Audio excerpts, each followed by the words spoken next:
Welcome back to the channel. The Chevrolet 2000s channel and many interesting Land Rover things. Well, I've got a box here, and it's full of stuff. I'll show you just one or two. So here we are. I'll show you a short video of them in position because earlier on today I did do a test fit with these videos, but with these brackets. But I just wanted to show you how we'd gone on basically. And we've got a box full of several of them here, as you can see. This is the middle one that we built, and there's a bigger one in the bottom here. Now these are only tack welded on, as you can see. There's only a couple of spot welds here. But what we've done is we've cut these pieces, and I say we've had a bit of a drama this past couple of weeks, really.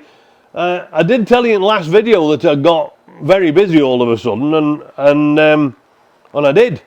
And then the axle went on, front axle, drive axle went on Range Rover. So I'd taken the models over to Palomines because he'd got, I think I mentioned this, didn't he? He's got a plasma cutter and other sorts of things. So I took them over to Throttle Stop Garage. Shout out to, if you want to track my pal's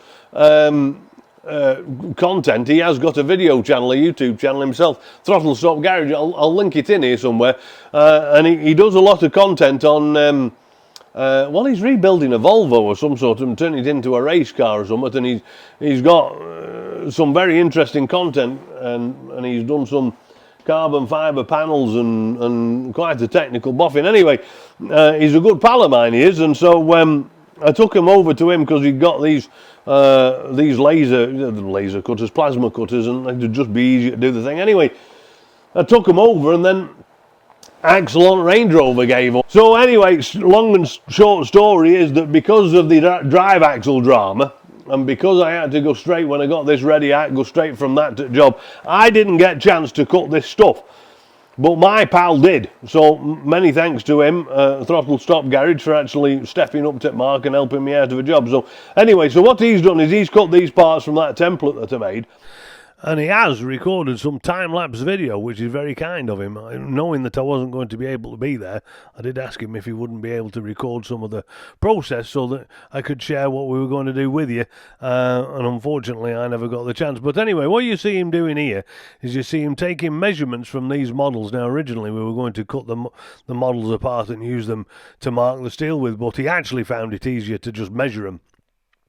And he's taking some of the steel here that he's already pre-cut, and he's putting a bend in it, and he's got a fancy sort of press which just creates those bends, those curves, but you could do that in a vise, it just wouldn't be quite as neat as this.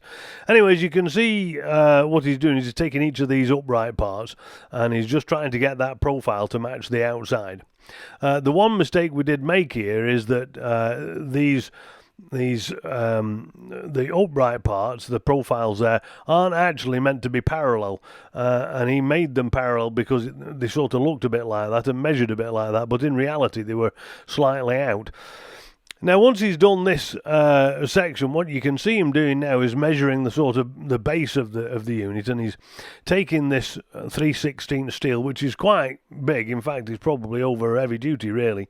You'd have got away with 1/8, but we had some 3/16 stock, and so he's measuring a chunk out of this to make these feet, and so he's drawing the line now with a ruler, which is, you know, when you just mark the size of these sections out, and then he's going to take them over next to the saw, and he's going to cut the profile, or cut the size down, turning the piece of steel always working inwards into the metal, and then leaving a small piece in the middle so that he can break that off on the bench and not, you know, break the blade or any of that kind of stuff. So each of these pieces here that he's cutting out now, the leftovers we're going to use to run the front flitchings over, and obviously the remainder is going to be used to create the foot of the bracket. You can see him here now with the hammer. He's just bending that little small tab at the front out, and you can now see how that the uprights that he's just bent now fit onto these bases. But in order to do that, what he's going to do is make the curve on the bases to make the base look pretty, because it's much harder to work the steel when you've got a shape into it. So it's important to do most of the work, the shaping work and the coloured work, the cornered work, the curved work, if you see what I mean, to do that while the pieces are flat. And you can see what he's doing is he's cutting a rough angle on the saw.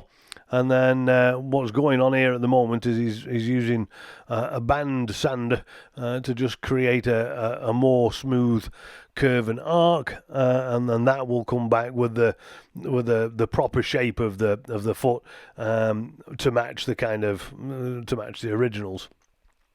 And you can see what he's doing now here is he's making the profiles consistent, that curve. He's making that curve consistent within each piece. So he uses one piece as a template for the other piece, takes that to the sander, and then when that comes back, each piece will be roughly the same size. And now you can see these curves match.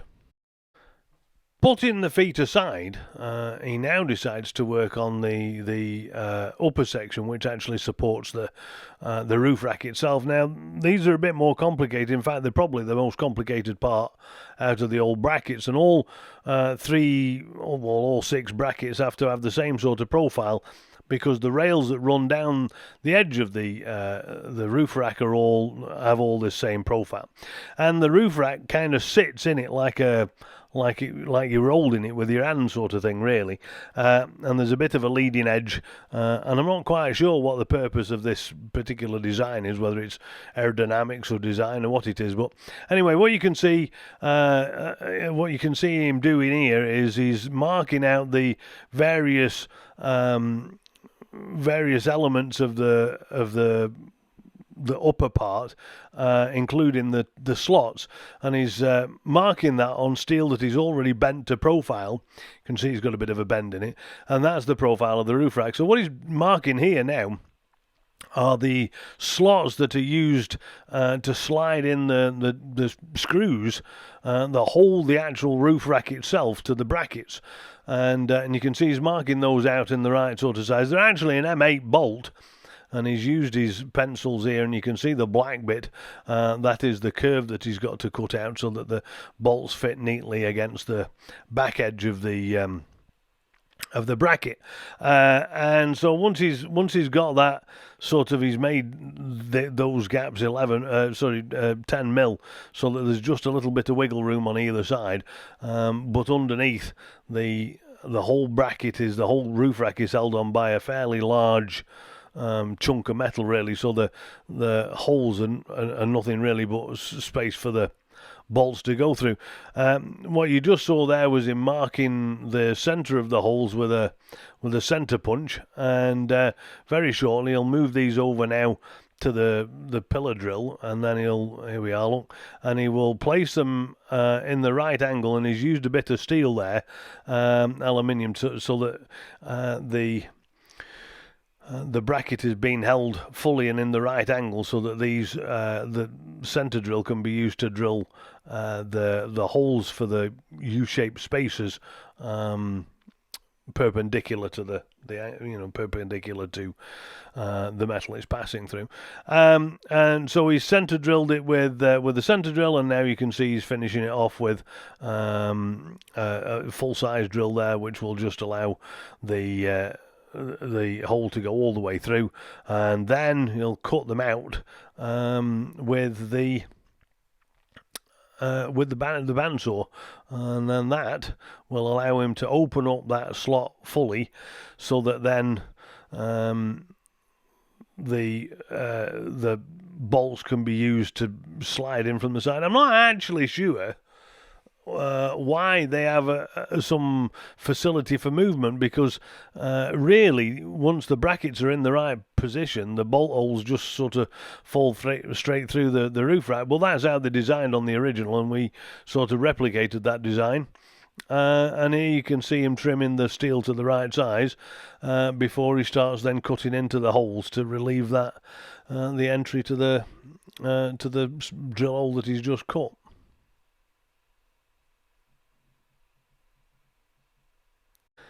Now, in this next section, the brackets are sort of put together, and you can see just setting the welder up here and the blocks to kind of hold the bits of metal so that the angles are all right. The brackets are a series of very complex sort of angles, and it makes fabrication of this bracket a bit complex, and it's possibly one of the reasons that the things are cast by JLR rather than welding. But what you can see is that we've spent a lot of time here just getting the angles and everything set up so that the steel's held firmly.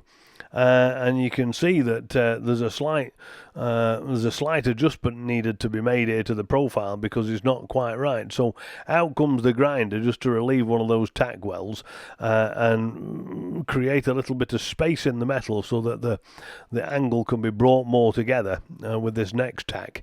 And you'll see that he's much happier with the fitment of that and the angle. So now what he does is he's getting ready to mark the foot in the right position, or position the foot right relative to the upright part, so that can be tack welded together as well. And you can see multiple measurements of the original model being made, because we know the original models fit very well. And there you can see the last two sort of tacks of that particular bracket going on, and that one's done. Now, you didn't see this in the last video, but in this clip you can see that the outside material, which is actually called black oxide or blackening, it needs to be removed to give a good edge to the metal and to the weld. And the reason for that is, of course, because it's otherwise the weld won't stick properly to the metal. Here what he's doing is he's just straightening out some of the curves of the deformations in that material, beating down some of the edges that were caused by the material being knocked or banged, sort of flattening them out. And then you can see now what he's doing is he's setting up both of the brackets, the one that he's just made, and he's putting that alongside the one that he's going to weld together, so that they're exactly the same and that they're both true and level onto the base that he's using. And that will allow him to be 100% accurate in the location of the drill holes and in the angles of the welds that he's going to use to weld, one side similar to the other.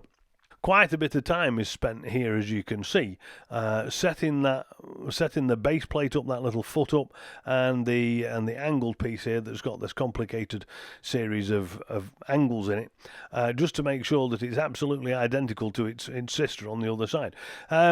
And what he's done here is obviously he's used a series of little blocks, those little metal chaps with holes in, and they're special welding blocks that you can use in addition with all these clamps that you can see going on here, that allows him to hold all of these things nice and tight. Now, this is just one of the ways that my pal is. He's very proper. He's a bit like me. I was an engineer when I grew up. That's what I first started off out in life in, and getting things absolutely perfectly right is kind of what we do. So spending this time here is beneficial, but in fairness, you could get away, if you wanted to do this in your garage and you didn't have any of this fancy equipment.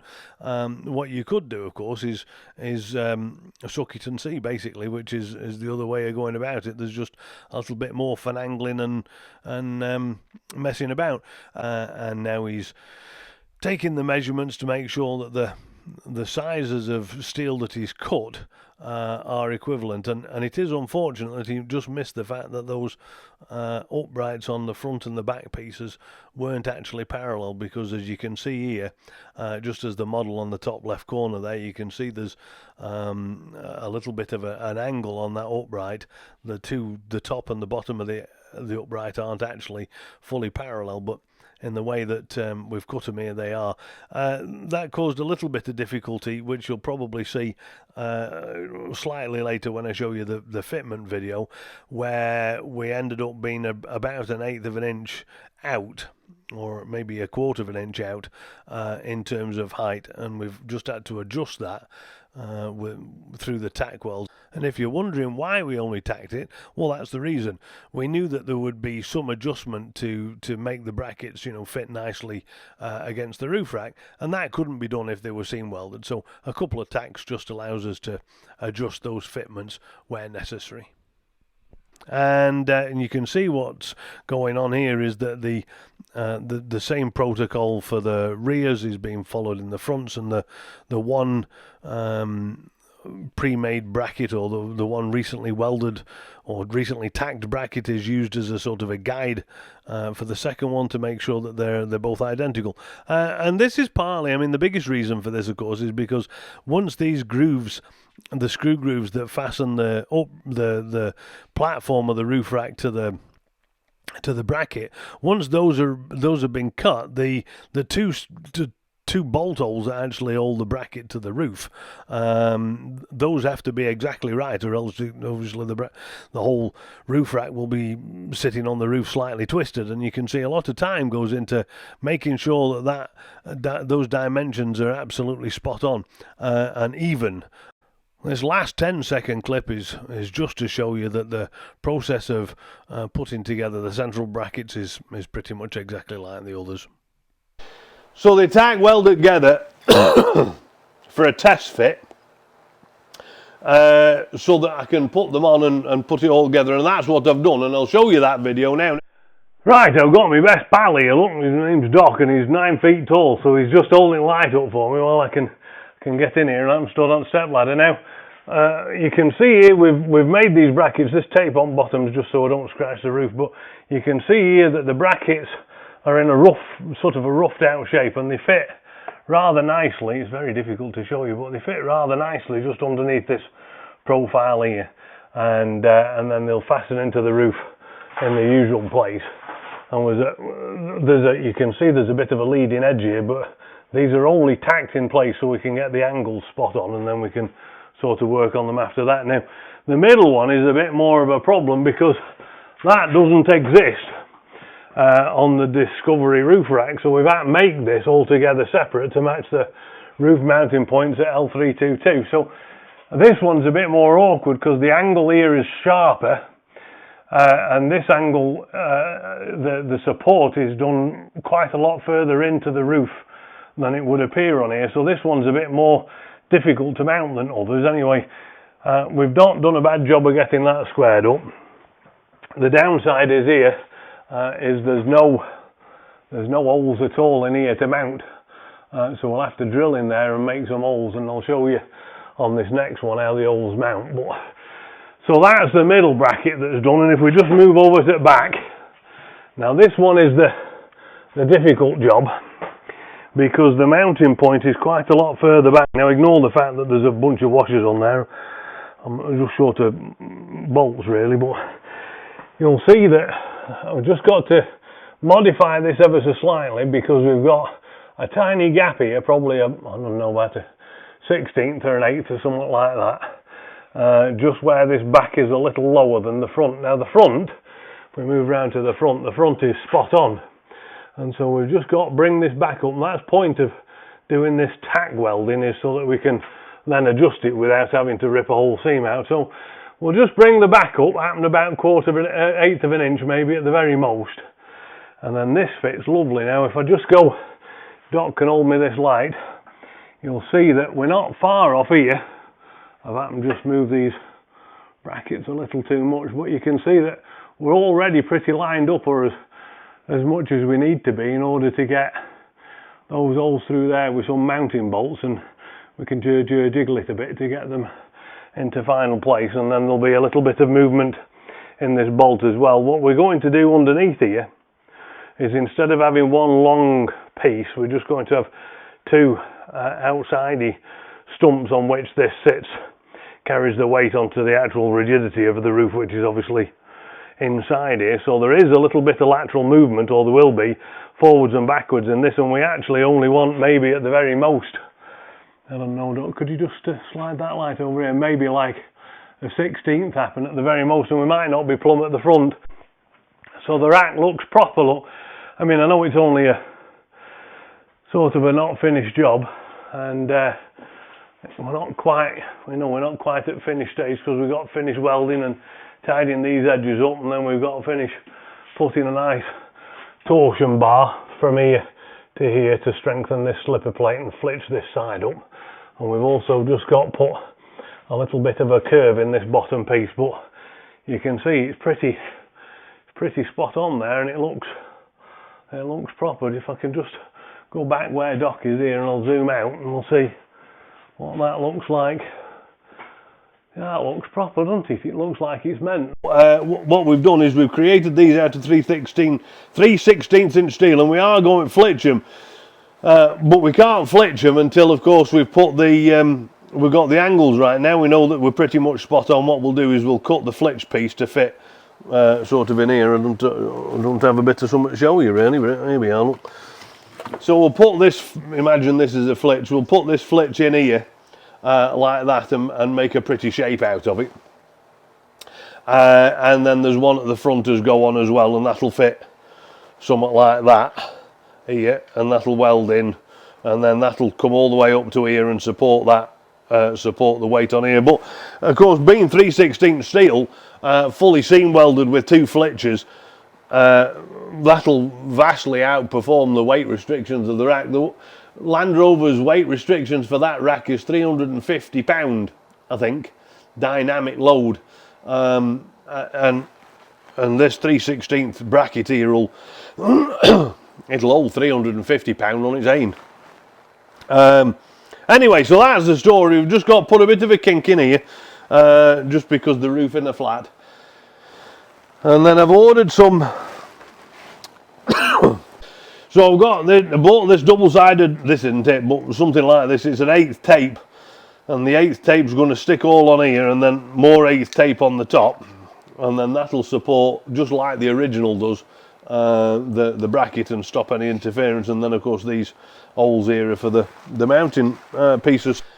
Right, so there you go. You can see how it fits now, and now everything's coming together, and we are making progress. But you can see, and I'll flash some photographs up while I'm talking now, but you can see how these brackets are much more suited to the shape and the style of the roof rack than the other options that there are available for the L322. And I don't understand why it is the case that people like ARB and Rhino Rack and all of these other folks that have got all the money on the planet and all the design technology on the planet, why they insist in making brackets that don't look the part. Why? It's just as easy to make one of these. Once you've done it, it's just as easy to knock up a couple of these as it is to make any kind of bracket. And if you're casting them and you're having them cast, then it's no drama to make up a plug, a core to have the multiples cast at the same time. So I don't get why they haven't done it. But you can see that the design of these, pulling from the original, gives it a much more fitted sort of streamlined look, which is what they're looking for. I was looking for something that looked like it went together and went properly, and so that's that. Funnily enough, I think I mentioned this in the last video that I did, but funnily enough, this L322 was fitted with a safety devices rack at the time of the G4 Challenge, and that was about, I suppose that to be 2003 and 2005 or something like that ish. Anyway, so they did have this tubular modular design, and it sort of went with it quite well. But for my applications, it doesn't work very well in the terms of the fact that I can't mount my J racks on. And the safety devices rack, like many expedition racks, have these little sort of, as does Voyager racks, Andrew's Voyager racks, they have these little side rails on, which are great for expeditions when you're putting, stuff on your roof rack. They're fantastic. But for me, when I'm hauling long pieces of wooden ladders around, they sort of get in the way, and they make it hard to fasten stuff down. So there's nothing wrong with the Andrew's Voyager rack, but for my purposes, and my use, I much prefer these Thule style racks, and I think they look quite nice. Now, curiously enough, Land Rover did move to a similar kind of aesthetic with the cross rails. So if you look at the original cross rails for this, you've got these aluminium wing-shaped rails that go across the top of the car, only 2 of them. And they have a very similar kind of aesthetic in terms of, I mean, I know that roof rack's got many cross rails and isn't the same thing at all, but in terms of aluminium and then the black pieces on the corner and then the rails on the side, in terms of all that, this more closely follows that aesthetic as does the earlier safety devices, right? So there we go. I do have a concern about wind noise, because that thing's a hideous thing to drive with on Discovery. It was a really loud affair.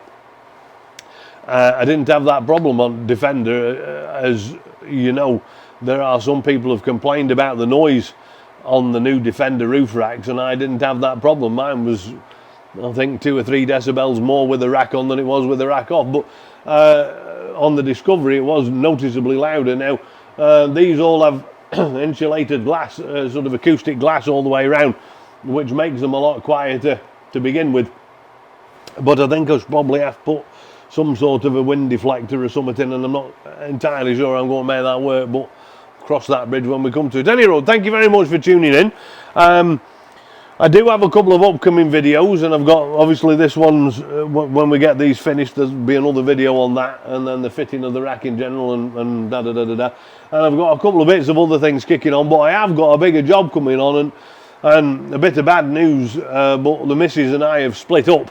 The ever-patient Mrs. Firth has run out of patience, it seems, and that's put a lot of pressure on me in terms of trying to manage my life and the PhD and the houses and the kids and the cars and the dogs and the furniture and all these other sorts of things. So I'm sort of preoccupied elsewhere as well, and under emotional stresses and all that kind of stuff that you might imagine.